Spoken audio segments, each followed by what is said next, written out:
Kıtay Tuğ kanalıma hoş geldiniz.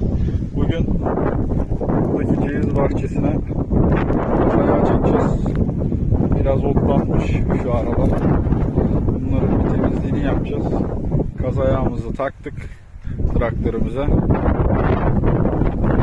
Bu şekilde otların temizliğini yapacağız.